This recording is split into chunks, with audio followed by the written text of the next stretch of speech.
សួស្តីអ្នកទាំងអស់គ្នាថ្ងៃនេះខ្ញុំសូមបង្ហាញអ្នកទាំងអស់គ្នាពីរបៀប download ឯកសារមួយចំនួនដូចជា research ឬក៏ជាសៀវភៅឬអីផ្សេងៗតាមគេហទំព័រមួយដែលមានឈ្មោះថា Libgen អញ្ចឹងពេលខ្លះគេអាចបដូរ .com ឬក៏ .tw.io អញ្ចឹងដើម្បីកុំឲ្យបាក់ស្វែងរកអ្នកទាំងអស់គ្នាគ្រាន់តែវាយពាក្យ lib LIBGEN Libgen អានេះយើង search មកពួកអីអាច ចុចនៅពីខាងក្រោយដូច .is ឬក៏ .io អីផ្សេងៗហ្នឹងផ្លាស់ប្ដូរពួកអីនេះជាឯកសារដែលយើង download ឲ្យមានបងមួយក្នុង Amazon យើងត្រូវការចំណាយលុយដើម្បីទិញសៀវភៅតែក្នុងនេះយើង download ឯកសារដោយ free អញ្ចឹងយើង click លើពាក្យ Libgen ហ្នឹងមកអញ្ចឹង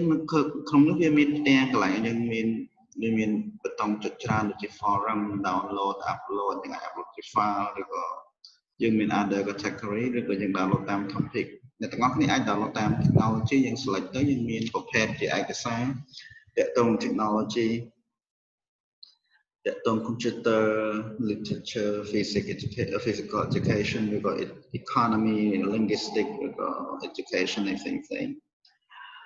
ឬក៏អ្នកទាំងអស់គ្នាអាច download ជា scientific article យើង select លើកន្លែងនេះមកយើង search អញ្ចឹងកន្លែងនេះគឺជាកន្លែងដែលយើង search ឈ្មោះសៀវភៅឧទាហរណ៍ថាខ្ញុំចង់ download សៀវភៅ basic grammar ខ្ញុំវាយពាក្យ basic grammar ទៅមកខ្ញុំពាក្យ search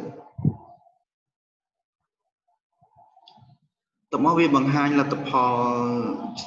នៅសៀវភៅជាច្រើនដែលមានឈ្មោះថា basic grammar អញ្ចឹងខ្ញុំឧទាហរណ៍ខ្ញុំវាយខ្ញុំចុចយកសៀវភៅណាមួយខ្ញុំចុចយកពាក្យ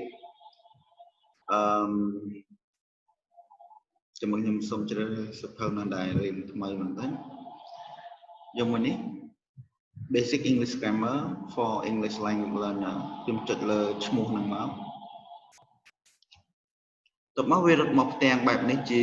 ផ្ទាំងព័ត៌មានរបស់សៀវភៅហ្នឹងថាយើងអាចតាមពិតយើងអាចចូលទៅក្នុង link ផ្សេងទៀតដែលយើងអាច download សៀវភៅហ្នឹងបានដូចជា gon.lib.rus.ec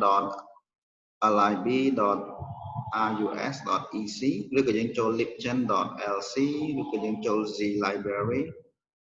យើងចូល libgen.pw ឬក៏យើងចូល bookfi.net ឬក៏ website ផ្សេងទៀតដែលយើងអាចចុចទៅវា link ទៅកន្លែងផ្សេងដែលយើងអាច download សៀវភៅនឹងបានអញ្ចឹងដើម្បី download ឯកសារនឹងបានយើងមើលក្នុងនេះវាមានរូបភាពក្របសៀវភៅមួយយើងចុចលើក្របសៀវភៅនោះមកទៅវាចុចទៅ link មួយទៀតដែលឲ្យយើង download សៀវភៅនឹងបានអញ្ចឹងបន្ទាប់ពីឃើញផ្ទាំងបែបនេះយើងចុចពាក្យអក្សរកន្លែងថា get ហ្នឹងគឺយើងអាច download បានហើយអ្នកទាំងអស់គ្នាចាំផ្លែឥឡូវវាកំពុងតែ download ហើយគឺយើងឃើញកន្លែងនេះគឺផ្ទាំង download file សៀវភៅហ្នឹងអ្នកទាំងអស់គ្នាអាច back ថយក្រោយខ្ញុំអាចឧទាហរណ៍ download សៀវភៅផ្សេងទៀតឧទាហរណ៍ខ្ញុំចង់ download សៀវភៅ research design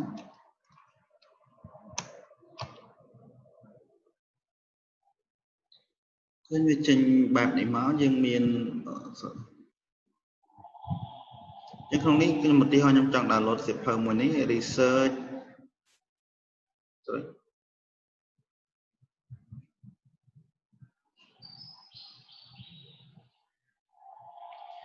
ខ្ញុំចង់ download សៀវភៅមួយនេះ design and analysis of simulation experiment ខ្ញុំ click លើចំណងជើងតោះបានចុចលើក្របនឹងដូចគ្នាវាចុចទៅផ្ទាំងមួយទៀតដើម្បីយើង download សៀវភៅចុចពី get ជាការស្រេចអញ្ចឹងយើងអាច download បាននៅកន្លែង